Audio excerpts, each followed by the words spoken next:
So I said I was going to do an alignment on this car, and that's what we're going to do. I've got the car on the pads already. The pins are all in.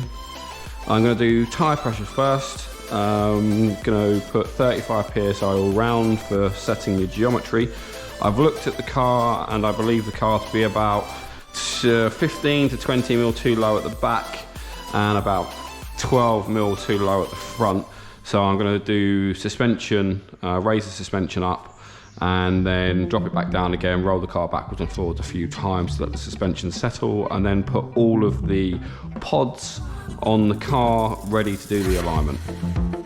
So before I do any work on the suspension on this vehicle, I'm going to check the rake angle of the vehicle. This is the rake angle.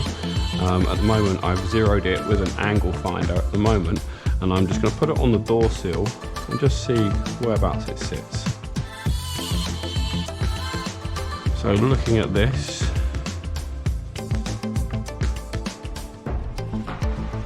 we've got a slight pitch up, about half a degree pitching up at the moment, this vehicle. Now when you accelerate, the vehicle is going to want to pitch up as well. So then we turn it into probably more like 1.5 degrees, maybe 1.7 degrees of pitch up when the vehicle has got suspension on it, how it's set up at the moment. And this creates a load of lift at the front of the car, and this is one of the reasons why the Mk4 Supra can feel unstable, you know, above 100 miles an hour. So what we're looking for when we do our suspension setup is to have a natural position of the vehicle with 1 degree of rake on the car. So then when you accelerate, the vehicle's always in that rake position, you know, 0.2 of a degree, but it's always raking down. And as the downforce builds with the vehicle, the front should start to drop even more and the back should stay up. That will give you a nice stable feeling car at high speeds, and if you're going to be driving in Germany or on the autobahns, you definitely want to make sure that the vehicle is set up with some rake. So I've just come to do tyre pressures on this Supra and thought, let's see how clean this vehicle is. And it has still got its sticker, which is lovely to see on a Mk4 Supra.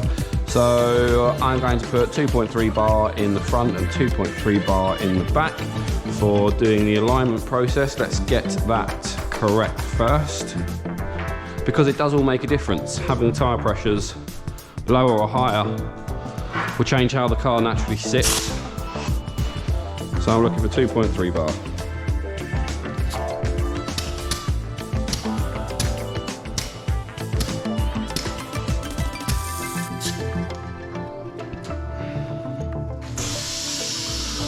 Let the nitrogen station fill back up again.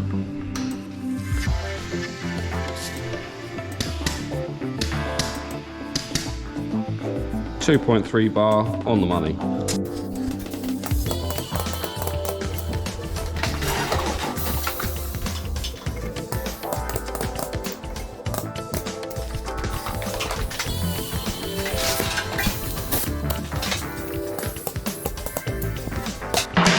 That's the tyres pressure set to 2.3 bar all round. So now we've set the rake angle, well, we haven't set the rake angle, we've observed what the rake angle is currently with the vehicle. I'm just going to take some measurements off the subframes because these won't move, or these will move with the car going up and down, which is what the height I want to do. But I want a reference point to see how much movement I do on the suspension gives me actually in real terms. So I'm just going to drop this one here. And we've got 77 millimeters.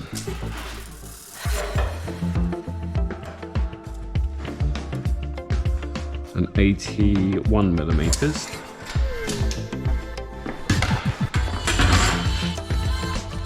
So front right was 77 millimeters and left 81 millimeters. Do the back as well. This is quite a good point to take some measurements from, just underneath the camber caster bolts.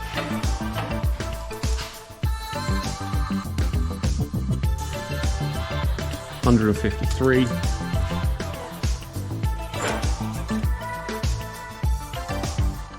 .154.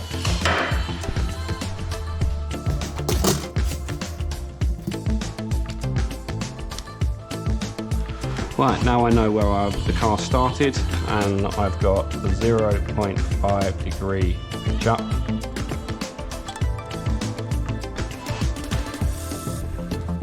I now want to change it to 0.8 degree pitch down.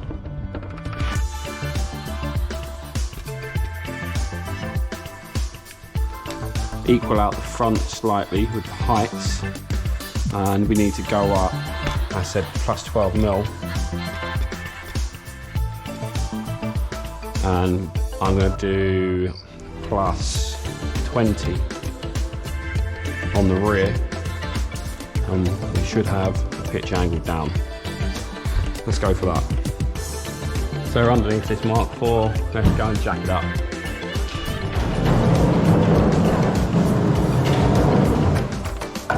There's a couple of places you can jack a Mk4 up, but the only true place that I would recommend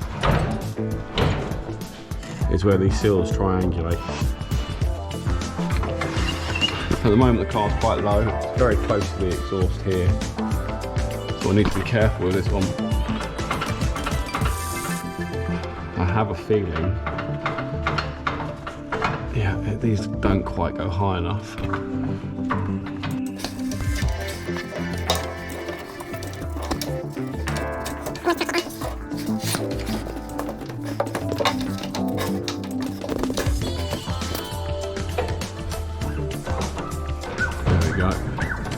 Stop touching the exhaust, they're good to go up.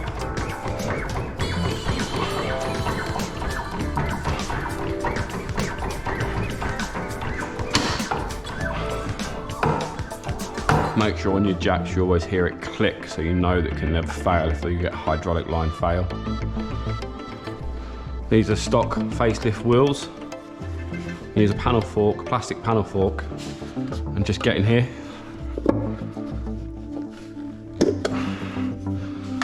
Stops it from damaging any of the paintwork.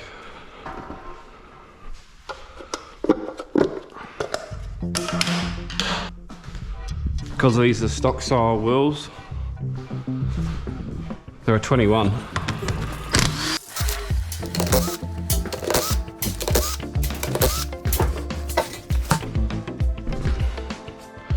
Fairly substantial weight these actually.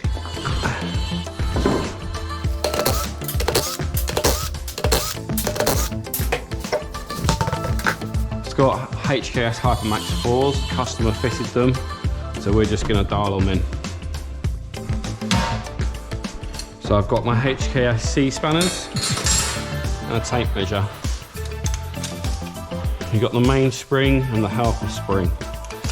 You've got two locking rings here, and you've got a locking ring at the base. If the car's too soft, you can add more preload to the spring, but it will make it bouncier for the bump and rebound because you've added more compression in the spring already. If you want the height and you're happy with how the car drives over the bumps and the undulations, it's not too harsh or not too soft, then you can just adjust the bottom locking ring. Now if you take a measurement between the two locking rings, that's 22 millimeters. I'm going to go up 20 mil at the bottom here and see how much that changes the rake. I might drop it down just to try and get it a little bit closer, still with a low stance and still looking good.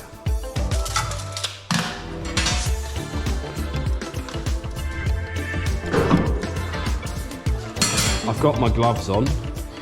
As you can see there, I have to put quite a lot of force on these C spanners, and if they do slip off, you need to hit your hands. Some sharp areas here, I've done it before, it hurts.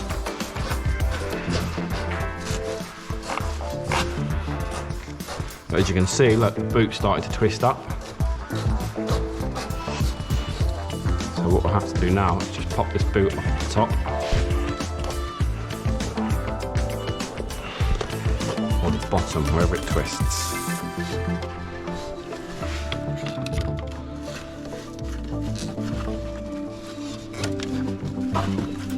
There you go, that's the boot off.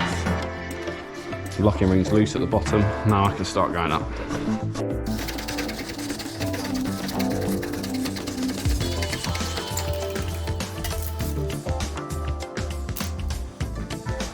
Sorry, my mistake. It was 32mm to start off with.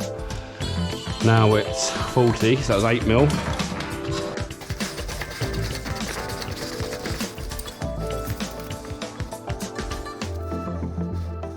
So if I get this to 47, I mean a 15mm height increase at the back of the car. 46.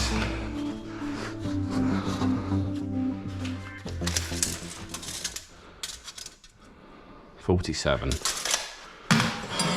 I'm going to lock this one.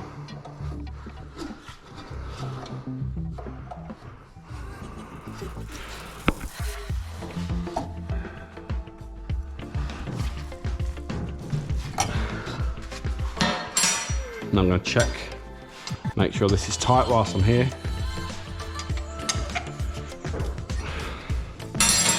Now I'll pop this boot back on.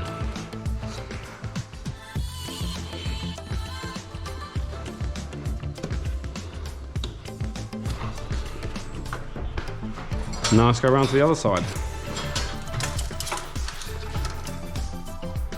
Again, 32, we're going to go to 47.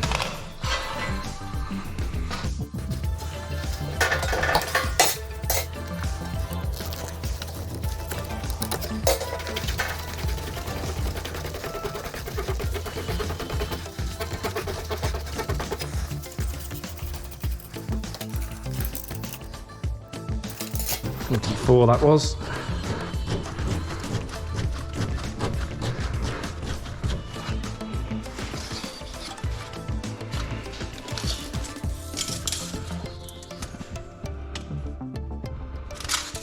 $46.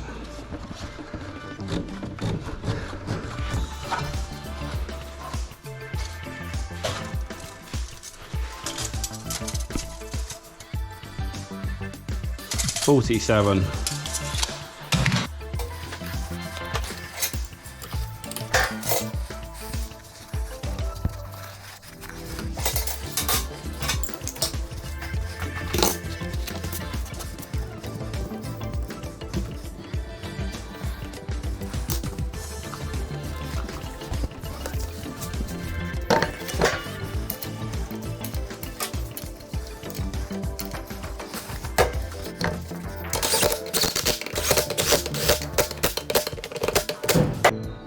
Good tip, do not put the caps on the wheels until you have torqued them up.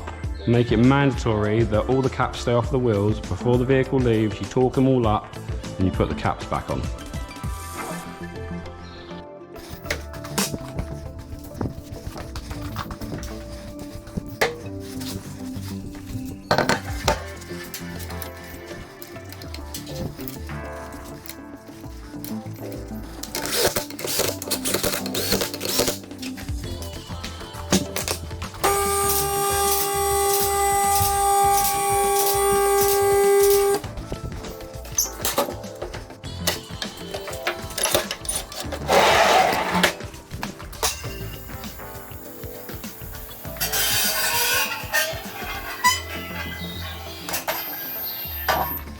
Once you've done a suspension change like that, and you've gone up on the jack and then come back down, you will have to relieve the excess pressure that's held in all the suspension components at the moment. So I'm going to need to open the door, drive the car backwards and forwards a few times, get it up on the little bump just to let the suspension settle, and then take some more measurements.